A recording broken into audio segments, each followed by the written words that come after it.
मत्ती रचित सुसमाचार का चौथा अध्याय। यीशु की परीक्षा। तब आत्मा यीशु को जंगल में ले गया ताकि इब्लिस से उसकी परीक्षा हो।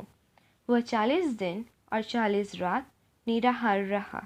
तब उसे भूख लगी। तब परखने वाले ने पास आकर उससे कहा, यदि तू परमेश्वर का पुत्र है तो कह दे कि ये पत्थर रोटियां बन जाए। यीशु ने उत्तर दिया, लिखा है, मनुष्य केवल रोटी ही से नहीं परंतु हर एक वचन से जो परमेश्वर के मुख से निकलता है जीवित रहेगा। तब इब्लिस उसे पवित्र नगर में ले गया और मंदिर के कंगूरे पर खड़ा किया और उससे कहा, यदि तो परमेश्वर का पुत्र है तो अपने आप को नीचे गिरा दे, क्योंकि लिखा है, वह तेरे विषय में अपने स्वर्गदूतों से आज्ञा देगा और वे तुझे हाथों हाथ उठा लेंगे। कहीं ऐसा न हो कि तेरे पाँव में पत्थर से ठेस लगे। यीशु ने उससे कहा, यह भी लिखा है, तू प्रभु अपने परमेश्वर की परीक्षा न कर।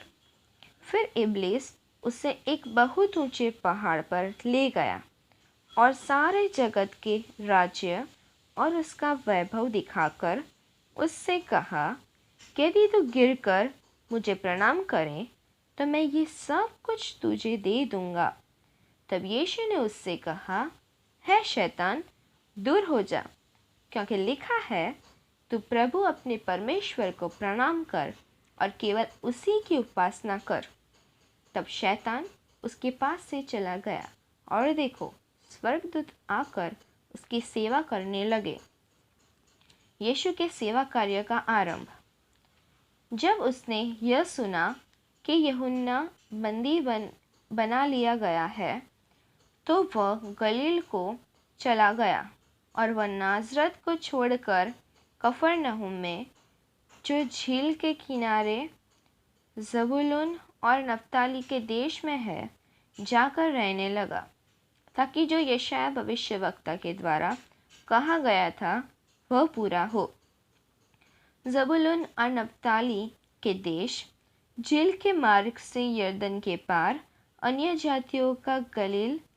जो लोग अंधकार में बैठे थे उन्होंने बड़ी ज्योति देखी, और जो मृत्यु के देश और छाया में बैठे थे उन पर ज्योति चमकी। उस समय से यीशु ने प्रचार करना और यह कहना आरंभ किया, मन फिराओ, क्योंकि स्वर्ग का राज्य निकट आया है। प्रथम चेलों का बुलाया जाना। गलील की झील के किनारे फिरते हुए उसने दो भाइयों अर्थात शमौन को, जो पतरस कहलाता है, और उसके भाई अंद्रियास को झील में जाल डालते देखा, क्योंकि वे मछुए थे। यीशु ने उनसे कहा, मेरे पीछे चले आओ तो मैं तुमको मनुष्यों के पकड़ने वाले बनाऊंगा। वे तुरंत जालों को छोड़कर उसके पीछे हो लिए। वहाँ से आगे बढ़कर यीशु ने और दो भाइयों अर्थात जब्दी के पुत्र याकूब और उसके भाई यूहन्ना को देखा। वे अपने पिता जब्दी के साथ नाव पर अपने जालों को सुधार रहे थे। उसने उन्हें भी बुलाया। वे तुरंत नाव और अपने पिता को छोड़कर उसके पीछे हो लिए। यीशु का रोगियों को चंगा करना। यीशु सारे गलील में फिरता हुआ उनके आराधनालयों में उपदेश करता और राज्य का सुसमाचार प्रचार करता और लोगों की हर प्रकार की बीमारी और दुर्बलता को दूर करता रहा। और सारे सीरिया देश में उसका यश फैल गया और लोग सब बीमारों को, जो नाना प्रकार की बीमारियों और दुखों में जकड़े हुए थे और जिनमें दुष्ट आत्माएं थी, और मरगी वालों और लकवे के रोगियों को उसके पास लाए और उसने उन्हें चंगा किया।